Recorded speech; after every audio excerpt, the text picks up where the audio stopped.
अगर पेड़ पौधे रहेंगे तो सबको ऑक्सीजन मिलेगा तो बीमारी कम होगी, होगी क्या नहीं होगी? इसलिए हमको पेड़ पौधा लगाना चाहिए। लगा सको तो बाग बगीचा लगाओ, आग लगाना मत सीखो, ये बोलते थे ना पुरखा लोग। अगर लगाना है तो पेड़ पौधा लगाओ, बाग बगीचा लगाओ, आग लगाना मत सीखो। और जला सको तो बूढ़ा देव बूढ़ी दाई या बड़ा देव के नाम पे दीपक जलाओ, खुद का हृदय जलाना मत सीखो।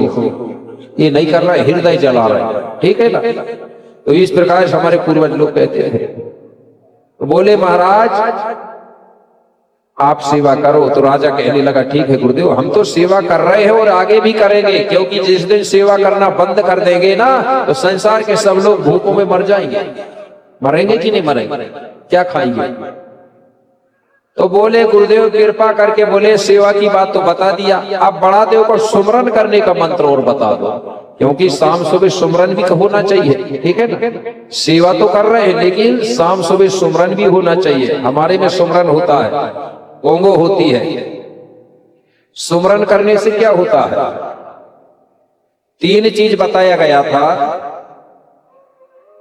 तन मन और धन, ये 3 चीज होती है, ठीक है ना? तन मन धन। अगर किसी का तन अशुद्ध होता है तो कई प्रकार की बीमारियां चालू होती है, ठीक है ना? अगर तन अशुद्ध होगा तो बीमारियां होती है शरीर को। और मन अशुद्ध होता है तो गलत विचार पैदा होते हैं दिमाग में। और धन अशुद्ध होता है तो हमारी आने वाली पीढ़ी बिगड़ जाती है। तुम कितना ही धन रहे, तुम्हारी कितना ही अच्छा, अगर तुम्हारा धन अशुद्ध हो गया ना तो तुम्हारे बेटा बेटी नाती पंती बिगड़ जाएंगे। तो 3 चीजों को शुद्ध रखना चाहिए। तो इनको कैसे शुद्ध करेंगे? तन को शुद्ध करना है तो रोज हमको नहाना पड़ेगा, स्नान करना पड़ेगा, ठीक है कि नहीं है? तो हमारा तन शुद्ध होगा। और मन शुद्ध करने के लिए क्या करोगे? नहाने से मन शुद्ध नहीं होता, सिर्फ तन होता है। मन शुद्ध करने के लिए हमारे पुरखा लोग कहते थे, पूर्वज लोग, हमको अपने देवी देवता पुरखा शक्तियों का सुमरन करना चाहिए सुबह सुबह, कम से कम 15-20 मिनट। कितने समय? 15-20 मिनट ध्यान करना चाहिए। ध्यान करने से, सुमरन करने से हमारा मन शुद्ध होता है। और जब मन शुद्ध होता है तो हमारा दिमाग सही लगता है। आज देखते ना हम लोग, कुछ लोग कैसा भी उल्टा सीधा भी काम करेंगे तो वो सक्सेस हो जाएंगे, हो जाते हैं कि? और गोंड लोग कितना भी दिमाग लगा के करे तो उनका धंधा ही नहीं चलता, क्योंकि उनका मन सही नहीं है, उनका ऊर्जा सही नहीं है, ठीक है ना? तो मन शुद्ध कैसे होगा? 15-20 मिनट प्रतिदिन हमारे जो पुरखा है, चाहे बूढ़ा देव हो, बूढ़ी दाई हो, बाबा शंभू गौरव हो, हमको 15-20 मिनट के लिए कुछ ध्यान करना चाहिए, ठीक है? तो करते हो कि नहीं करते सुबह सुबह ध्यान? हमारे पुरखाओं की तो नहीं करते होंगे, दूसरे के पुरखाओं की जरूर कर रहे हैं गोंड लोग। कई जगह देखो मेरे, दूसरे के पुरखा टंगे घरों में। दूसरे के पुरखा मतलब वो होटू फोटू बाहर के बाजारों में बिके, वो तुम्हारे पुरखा नहीं है। जबकि ये है, तुम्हारे पुरखा कौन है? ईश्वर गौरा है, ठीक है ना? हमारे जो राजा महाराजा राज्यपाट किए वो हमारे पुरखा है।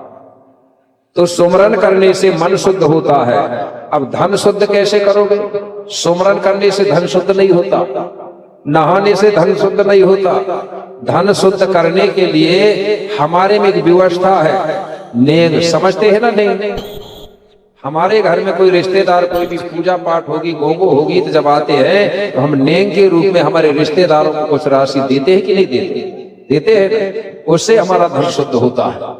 और तुम रिश्तेदारों से अगर ऐसे फ्री में काम करवा लिए और रिश्तेदारों को नहीं दिए ना, तुम्हारा काम सफल नहीं होगा।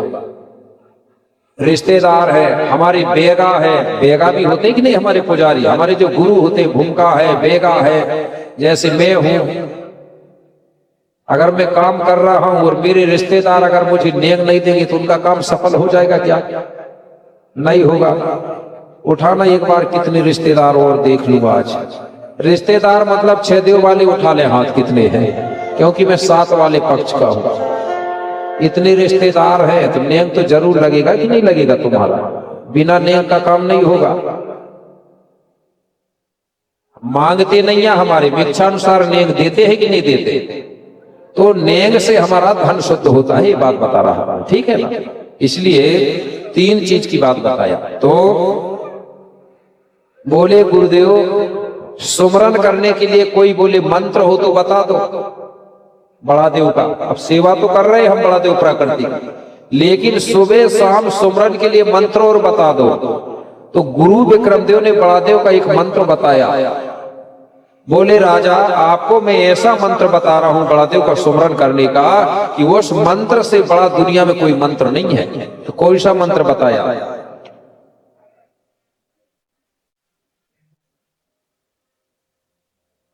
गोंडी धारा में मंत्र जय शिवा, गोंडी धारा में मंत्र जय सेवा,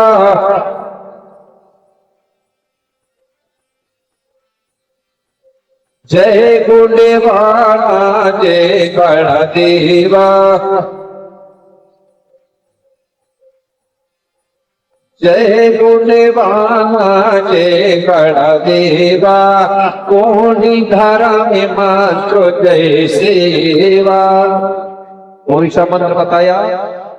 गोंडी धारा में मंत्र जय सेवा और जय गोंडवाना जय बड़ा देवा। ये बोले बड़ा देव का सबसे बड़ा मंत्र है प्रकृति का। कौन सा? जय सेवा, जय बड़ा देव, जय गोंडवाना। तो बोले गुरुदेव जय सेवा, जय बड़ा देव, जय गोंडवाना ये प्रकृति का सबसे बड़ा मंत्र है। इस मंत्र का मतलब क्या है? बोले राजा बिरसा इस मंत्र में पूरी प्रकृति समाई हुई है। इस मंत्र को बोलने से प्रकृति का सुमरन हो जाता है। इस मंत्र से प्रकृति बची नहीं है, पूरी प्रकृति इसी में समाई है। बोले कैसे? तो आप ध्यान से सुनना। पहला शब्द है जय सेवा, है ना? जय सेवा, उसके बाद है जय बड़ा देव, उसके बाद है जय गोंडवाना। तो जब हम जय सेवा बोलते हैं तो ये संसार को चलाने वाली दो शक्ति है, उनका जयकारा होता है, उनका सुमरन होता है। इस संसार को कितनी शक्ति चला रही है? दो। उन शक्तियों को अलग अलग नाम से जानते हैं। उनको हम नर मादा कह सकते हैं, नर और मादा। धन ऋण, दाऊ दाई, माता पिता, ठीक है ना? तो ये जो संसार है दो शक्तियों से चलता है, माता और पिता से। हर जीव जंतु में नरमादा होते हैं, चाहे वो कोई भी जीव जंतु हो, होते कि नहीं होते? पेड़ पौधों में भी नर और मादा होता है, पशु पक्षियों में भी नरमादा होते हैं। बिना नरमादा का किसी का जन्म नहीं होता। तो ये संसार दो शक्तियों से चल रही है, माता और पिता। इसलिए इसको क्या बोलते हैं? दुनिया बोलते हैं कि नहीं? दुनिया, क्योंकि दुनिया दो शक्ति से चलती है, माता और पिता, दाऊ और दाई, नर और मादा। ये साउंड भी चल रहा है नर्मदा से, उसको नर्मदा नहीं बोलते, क्या बोलेंगे? अर्थिंग और फेस बोलेंगे कि नहीं बोलेंगे? लेकिन दो ही शक्ति है कि नहीं? तो ये दुनिया दो चीजों से चलती है। तो हमारा जन्म भी दो चीजों से हुआ कि ये कैसे हुआ है? दो से हुआ है। अगर माता ही माता शक्ति रहती, मात्र शक्ति अकेली रहती तो हमारा जन्म होता क्या? और मात्र शक्ति नहीं रहती, पितृ शक्ति अकेले रहती तो जन्म होता क्या? दोनों की जरूरत है ना। ये दुनिया दो ही शक्ति से चलती है, दाऊ दाई, माता पिता। तो जय बोलते हैं तो पिता का सुमरन होता है, और सेवा बोलते हैं तो माँ का सुमरन होता है। तो हमको किसका सुमरन करना चाहिए? माता और पिता का, क्योंकि माता पिता से जन्म हुआ कि नहीं हुआ? तो जय सेवा जब बोलते हैं तो हमको जन्म देने वाली माता और पिता का जयकारा होता है, सुमरन होता है। और आज हमारे गोड लोग खुद के माता पिता का सुमरन ना करके किसको सुमर रहे हैं? दूसरे के पिताजी का नाम ले रहे हैं, दूसरे का माँ बाप का नाम सुमर रहे हैं। तो फिर तुमको जन्म देने वाले माता पिता का अपमान होगा कि नहीं? बताइए। अगर तुम खुद के माँ बाप का सुमरन ना करके और दूसरे का सुमरन करोगे तो तुम्हारे माता पिता का अपमान कर रहे हो आप। तो हमको किसका सुमरन करना चाहिए? हमारे माँ बाप का। तो माता पिता का नाम नहीं लेते हमारे में, इसलिए ये शब्द दिया गया है बोलने के लिए। बोले जय बोलोगे तो समझ जाना पिता का सुमरन हो रहा है, और सेवा बोलोगे तो माँ का सुमरन हो रहा है। तो जय सेवा बोलने से हमको जन्म देने वाले माता पिता का सुमरन हो जाता है। तो अब क्या बोलोगे? अब इधर तो हाँ बोल रहे होते राम राम सीताराम कहेंगे। सीताराम किसके माँ बाप है? अपमान हुआ कि नहीं हुआ? अरे जिसके जो माँ बाप है अपने अपने को सुमरो, क्योंकि गौड़ी संस्कृति में कहा गया है माता पिता और गुरु। कितने लोग हैं? 3। माता पिता और गुरु इनका करो सम्मान, और ये तीनों है देवता नहीं कोई भगवान। ठीक है, जिसने माता पिता और गुरु को खुश कर लिया ना, तो पूरे तीनों लोग के देवता अपने आप प्रसन्न हो जाते हैं। और अगर माता पिता को प्रसन्न नहीं कर पाए, खुश नहीं कर पाए, तो चाहे कितना भी घूम लो तो कोई देवता खुश होने वाले नहीं है। पितृ शक्तियों के लिए माता पिता और गुरु, और मातृ शक्तियों के लिए उनके लिए भी 3 है, सास ससुर और पति। कितने हैं? सास ससुर और पति, इनका करो सम्मान, ये तीनों है देवता नहीं कोई भगवान। ठीक है ना मातृ शक्ति? तो कितनी बहू रानी है जो प्रतिदिन अपने पति देव के पैर पड़ती। जरा उठाना हाथ, हाँ तो बोल रही है, देखो तो चेक करके हाथ उठाओ। पति देव है कि नहीं है? पैर पड़ती है ना कि नहीं पड़ती? नहीं तो कई महिलाओं को देखो साल भर में वही कौन सा उपवास रहती, कर्मा चौथ है का क्या है, छन्नी में देखने वाला। एक दिन पढ़ लेती और कहती उम्र बढ़ जाए तो काहे को बढ़ेगी एक दिन में। ठीक है ना? ये 20 साल पहले कोई उपवास नहीं रहती थी आदिवासी गोंड समाज की महिला। 20-25 साल ये छन्नी अन्नी वाला वो देखती नहीं ऐसा करके, कहीं कहीं देखा हूं मैंने, कोई नहीं रहती। तो पहले के जो पति थे ना, उनकी 80 से ऊपर 100 से ऊपर उम्र होती थी, और जब से उपवास रहते हैं 70 जीना मुश्किल हो गया। ये झूठ है कि नहीं है? जब उपवास रह रही तो 100 से ऊपर उम्र जाना था, और कम हो गई, कोई मतलब नहीं है। ठीक है ना? क्योंकि मातृ शक्तियों के लिए कहा गया है जो सास ससुर पति को प्रसन्न कर ले तो उसके लिए भी तीनों देवता प्रसन्न। आप लोगों को मालूम होगा, सुने भी होंगे भागवत यज्ञ, जरूर सुने हैं कि नहीं सुने? अनसुईया के बारे में सुना है? आप मातृ शक्तियों ने सुना होगा, अनसुईया कोई भगवान कोई देवता की पुजारण नहीं थी। ठीक है, ना वो ब्रह्मा को मानती थी, ना विष्णु को मानती थी, ना महेश, ना राम, ना लक्ष्मण, ना भरत, किसी को नहीं। सिर्फ वो मानती थी तो अपने पति को मानती थी। मानती थी कि नहीं? मानती थी ना पति को, और पति की ही शक्ति थी, पति के ही पावर से जिनको ब्रह्मा विष्णु महेश कहते हैं ना, उन्हीं के ऊपर पानी छिड़क दिया। किसके नाम से छिड़का? अपने पति देव के नाम से। और वो तीन ही देवता बच्चा बन गए, झूला में झूला दिया उनको।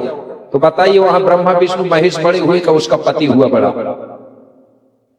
पति हुआ ना? तो जब पति इतना बड़ा है तो दूसरे के चक्कर में काहे के लगे? पति की सेवा करो। ठीक है ना? इसलिए पूछ रहा था कि पति देव के पैर कौन कौन पड़ती है, तो कुछ महिलाएं उठाई, कुछ ने नहीं उठाई। नहीं पड़ती हो तो मारती होंगी बेचारी, क्या करें? उल्टा तो नहीं हो रहा? पड़ती है, पड़ती होगी, लेकिन कहीं नहीं पड़ती होगी। कारण ये भी है ना, वो दारू पीता होगा तो वो नहीं पड़ती होंगी बेचारी। ये भी हो सकता है कि दारू पीता और गुरु जी कह रहे पैर पढ़ो, तो काय को पढ़ूगा? कि नहीं पीते? हाथ उठाना किसके पति देव दारू नहीं पीते वो उठाना, जिसके पति पीते नहीं है वो उठाना। पीने वाले नीचे रखना, तुम मत उठाना, नहीं तो इधर बैठे हैं तुम जानो।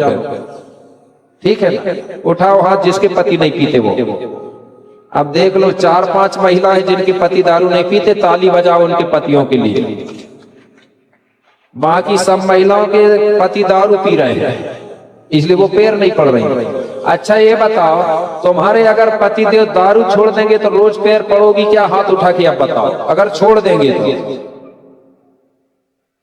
डर तो नहीं लग रही? जो डरता है ना वो जल्दी मरता है, याद रखना। इसलिए डरना नहीं, ठीक है ना? और बात ये सही है, अगर जिस दिन इनके पति दारू छोड़ देना तो सेवा भी करेंगी, पैर भी पड़ेंगी, ये तैयार है। लेकिन आप लोग तैयार हो क्या? एक तो संख्या बहुत कम दिख रही, पहले बार दिख रही छत्तीसगढ़ मुझे इतनी संख्या कम दिख रही, पहले बार। नहीं तो बहुत पब्लिक रहती थी, पूरा पंडाल भरा रहता। ये छोटा पड़ जाता, दुगने बनते हैं आपके इधर पंडाल, इससे भी दुगने, फिर भी पब्लिक रहती। लेकिन इधर हुआ क्या है पता नहीं मुझे तो ऐसा ही लग रहा है कि गोंडई गोंडों में भेद है, फूट है, अलग अलग बट रहे आप लोग। ठीक है, बंटने का काम नहीं है, हमको एक संगठित होने की जरूरत है। तो मेरे भाई, महिलाओं के लिए सास ससुर और पति, और पितृशक्तियों के लिए माता पिता और गुरु, इनकी सेवा करना चाहिए। मैं मंत्र के बारे में बता रहा था, जय सेवा के बारे में समझ गए ना। जय सेवा जब बोलते हैं तो हमको जन्म देने वाले माता पिता का स्मरण होता है, चाहे वो माता पिता का हो, चाहे दाऊदाई का हो, चाहे धनऋण शक्ति का हो, चाहे आर्थिक फेस का हो। इसी से ये संसार चलता है, एक शक्ति से नहीं चलता संसार, दो शक्ति से चलता, नर और मादा। दूसरा शब्द है जय बड़ादेव। जय बड़ादेव जब बोलते हैं तो 5 देवताओं की जयकारा होती है एक साथ। कौन से 5 देवता? धरती, जल, वायु, अग्नि और आकाश। अलग अलग नाम लेने की जरूरत नहीं है, ये 5 ही शक्तियों को हमने बड़ादेव कहा है, क्योंकि ये 5 देवताओं से बड़ा दुनिया में कोई नहीं है। कि है बताइए कोई? 5 शक्तियों से ही हमारा शरीर बना है, 5 शक्तियों से ये संसार चल रहा है। तो जय बड़ादेव बोले तो 5 देवों का जयकारा हो गया। आखिरी में शब्द है जय गोंडवाना। कई लोग जय गोंडवाना से भी डरते होंगे, नहीं डरते? कुछ लोग सोचते अरे जय गोंडवाना तो गोंडवाना पार्टी है बोलते, ऐसा करके कई लोगों को भ्रम है। जय गोंडवाना मेरे भाई कोई पार्टी नहीं है। जय, आज अगर कोई आदमी बोलेगा जय भारत तो ये पार्टी है क्या? जय भारत का मतलब है भारत देश की जयकारा, क्योंकि हम भारत देश में रह रहे हैं तो उस देश की जयकारा हमको बोलना चाहिए ना। तो जय गोंडवाना क्या है? गोंडवाना जो है वो जाति नहीं है, गोंडवाना ये देश का नाम है जिसमें ये भारत भी सम्मिलित है। भारत भी गोंडवाना का हिस्सा है, लेकिन भारत अकेला नहीं है गोंडवाना। 5 खंड धरती को गोंडवाना बोलते हैं। भारत, अरब, ऑस्ट्रेलिया, अफ्रीका और दक्षिण अमेरिका, ये 5 ही खंड धरती को गोंडवाना लैंड कहते हैं। तो जय गोंडवाना बोलते हैं तो 5 ही खंड धरती की जयकारा होती है। भारत, अरब, ऑस्ट्रेलिया, अफ्रीका और दक्षिण अमेरिका, ये 5 का जयकारा होता है जय गोंडवाना बोलने से। तो बताइए, जय गोंडवाना बोले तो 5 खंड धरती का सुमरन हो गया। जय बड़ादेव बोले तो 5 देवता का सुमरन हो गया, और जय सेवा बोले तो संसार को चलाने वाली दोनों शक्ति का सुमरन हो गया। अब बचा क्या बताइए दुनिया में? बचा क्या? कुछ नहीं बचा। पूरी चीज वही होगा, एक नहीं समाहित। इसलिए इस मंत्र से बढ़कर दुनिया में कोई मंत्र नहीं है। बोले राजा, तुम जैसे ही ये मंत्र बोलोगे बोले तो पूरी प्रकृति का सुमरन हो जाता है। इसलिए आपको जब एक दूसरे से मिलोगे या तो क्या बोलोगे? जय शिवा, जय बड़ादेव, जय गोंडवाना। जब आप कोई पूजा पाठ कर रहे हो, कोई गोगो कर रहे हो, अगर आपने बाद में जय शिवा, जय बड़ादेव, जय गोंडवाना, शिवा शिवा करके धूप रख दिया तो समझ जाओ तुमने 5 ही शक्तियों के नाम से धूप पारा कर दिया। ये गुरु मंत्र में दिया ये मंत्र, तो आप भूलेंगे तो नहीं ना ये मंत्र। एक दूसरे से मिलोगे तो क्या बोलोगे? जय शिवा, जय बड़ादेव, जय गोंडवाना बोलेगे ना। अगर बराबर बराबर के लोग मिल गए तो बोलेंगे, सामने वाला बोलेगा जय शिवा, जय बड़ादेव, जय गोंडवाना। समधी समधी जब मिल जाए तो बोलेंगे कि नहीं बोलेंगे? और हमारे में पैर पड़ने की प्रथा ज्यादा नहीं है, मैं बता रहा हूं, क्योंकि आपके घर पैर पड़ने की बहुत ज्यादा आदत बन गई है, पता नहीं कैसे सीखे हैं। सिर्फ माता पिता और गुरु के पैर पड़ा जाता है, ज्यादा अधिकतर किसी के पैर नहीं पड़ा जाता। और दूसरे जो धर्म के गुरु उनके पैर पड़ना हमारे में निषेध है, ठीक है ना। क्योंकि जब बराबर बराबर के लोग मिलते हैं, समधी समधी जब मिलते हैं, तो बताइए समधी एक दूसरे के पैर पड़ते हैं क्या? क्या करते हैं? पैर नहीं पड़ते ना। वो ऐसा करके सीना से सीना लगा के बराबरी से भेंट करते हैं कि नहीं करते? हाँ, अगर कोई लड़का है, उसका पिता है, तो पिता के पैर पड़ते हैं, तो पैर पड़ते समय वो सेवा जोहार बोलते हैं। पिताजी को सेवा जोहार, मतलब सेवा जोहार का मतलब होता है प्रणाम करना। जो हमसे बड़ा है तो ऐसा हाथ जोड़ के सेवा जोहार करते हैं, मतलब वो प्रणाम हो गए। ऐसा नहीं कि पैर ही पड़ो तभी होगा, ठीक है ना। ऐसा किए तो सेवा जोहार हो गया, मतलब प्रणाम बोलते हैं। जोहार से ही प्रणाम बना है, जोहार से ही नमस्ते बना। जोहार मतलब होता है नमस्कार, प्रणाम। तो इस प्रकार से गुरु विक्रम देव ने ये मंत्र बताया, कोई सा, जय शिवा, जय बड़ादेव, जय गोडवाना, इसका सुमरन करना शाम सुबह और प्रकृति की सेवा करना, बोले राजा तो सबका भला होगा। गुरु विक्रम देव ने इस प्रकार बताया। गुरु विक्रम देव बड़ा प्रसन्न हुआ और कहने लगा, गुरुदेव और आगे, गुरु विक्रम देव कहने लगा और आगे सुनो, हमारे समाज में मुख्य 3 संस्कार होते हैं। कितने संस्कार? 3। जन्म, विवाह और मरण, इन्हीं को बोलते हैं कुछ क्षेत्र में टुंडा, मुंडा और कुंडा, बोलते हैं कि नहीं बोलते? ये जो तीनों संस्कार होंगे राजा, तो दूसरे धर्म के गुरुओं से कभी भी संपन्न मत कराना, चाहे जन्म हो, चाहे विवाह हो, चाहे मरण। नहीं तो आज हमारे गोंडी धर्मी लोग क्या कर रहे हैं, दूसरे धर्म के गुरुओं को बुला के कई घर का उद्घाटन करवा रहे हैं। वो क्या बोलते हैं, गृह प्रवेश का क्या प्रवेश करवा रहे हैं कि नहीं करवा रहे, जबकि ये काम भी दूसरे धर्म के गुरुओं से नहीं कराना चाहिए। किसी के घर में विवाह हो रहा है तो हमारे लोग 1 घंटा 2 घंटा के लिए दूसरे धर्म के गुरुओं को बुला के वो जयमाला करवा लेंगे, जबकि ये काम भूमिका बेगा का होता है कि नहीं होता? कौन करता है काम? भूमिका बेगा। हमारे इधर भूमिका बोलते हैं, आपके इधर बेगा बोलते हैं शायद, ठीक है ना? अब तो भूमिका ही बोलने लगे ना, जानने लगे भूमिका। भूमिका जो होता है हमारे समाज के पुजारी होते हैं। अगर कोई खत्म होता है तो हमारे समाज के द्वारा करवाना चाहिए, क्योंकि हमारे में एक कहा गया है, समोर विषम देव के धारी, एक दूजे के बने हैं पुजारी। ठीक है ना? अगर कोई नहीं मिला तो कैसे करोगे? 7 देव वाला है तो वो 6 देव वालों को बुला करके उसके द्वारा पूजा करवा सकता है। ठीक है ना? और जो 6 देव वाला है तो वो 7 वाला को बुला के पूजा करवा सकता। कोई नहीं मिले तो हमारे जो बेटी दामाद होते हैं ना, उनके माध्यम से भी पूजा हो जाती है, सफल होती कि नहीं होती? कोई भी काम होता तो हमारे बेटी दामाद आ गए, उन्हें होम धूप पारा कर दिए, हमारी पूजा सफल होती है कि नहीं? ऐसा ये व्यवस्था क्यों? दूसरे धर्म के गुरुओं को मना क्यों कर रहा हूं? क्योंकि गोंड समाज प्राकृतिक धर्म को मानती है। प्राकृतिक धर्म मतलब अगर कोई मातृ शक्ति अगर चौका से बाहर है, मतलब खाना नहीं बनाती है, तो गोंड समाज में उस समय कोई भी पूजा पाठ नहीं कर सकते। कर लेते हो? नहीं करते ना? और अगर कोई भूमिका है, बेगा है, अगर उसके घर में बच्चा पैदा हुआ है, छठी नहीं भई है, तो वो भूमिका भी फिर किसी के घर में पूजा करने नहीं जाएगा जब तक छठी नहीं होगी, उसके घर में नहीं जाएगा ना। अगर उसकी पत्नी अगर चौका से बाहर है, मासिक धर्म में है, तो वो किसी के घर में पूजा करने नहीं जाएगा। इस चीज को मानते हैं भूमिका बेगा लोग। और दूसरे धर्म के गुरु के बारे में आपने इस चीज के बारे में खोज किया है? क्या? उसके घर में अगर उसकी पत्नी खाना भी नहीं बना रही है ना, तो तुम्हारे घर में जाके पूजा करके आ जाएगा।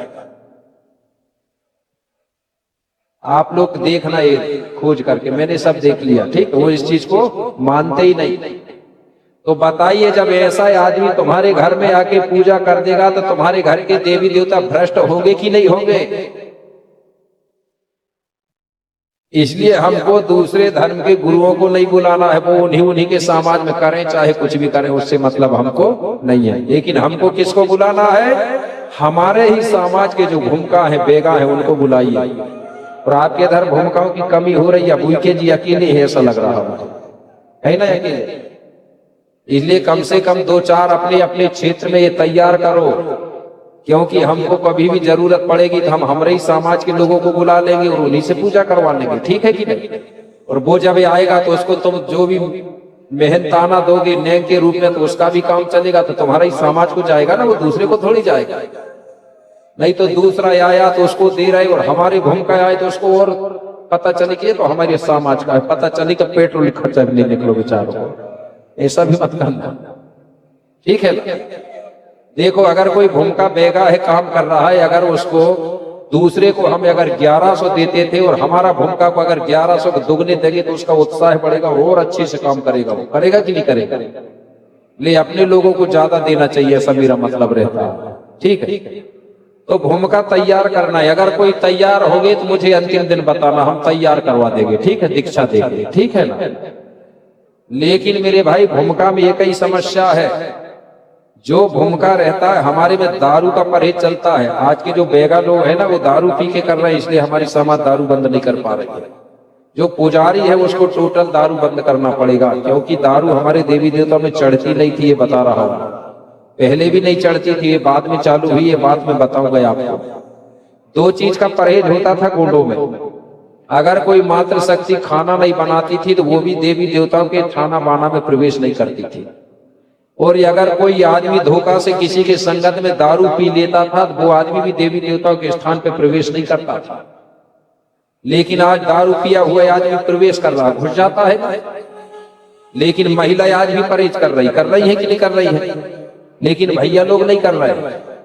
आप बताइए, जब जवारे बोते होंगे ना आप लोग, जब जवारे बोते हैं तो दारू पी के वहां कोई भी आदमी घुसता है क्या? बताइए, नहीं घुसता।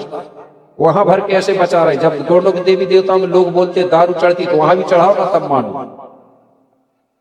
क्योंकि गोंडों के कोई भी देवी देवता में दारू चढ़ती ही नहीं थी, मऊहा का फूल चढ़ता था। ये बात पक्का है, ये बात बताऊंगा आगे। क्योंकि अगर कोई आदमी दारू पी लेता था तो गोंड लोग उसको घर के अंदर भी नहीं घुसने देते थे। पहले के गोंड लोग उसको बोलते थे दारू की नशा उतर जाएगी, उसके बाद में तू नहा के आना, कपड़ा धो के आना, तब घर के अंदर घुसने देते थे।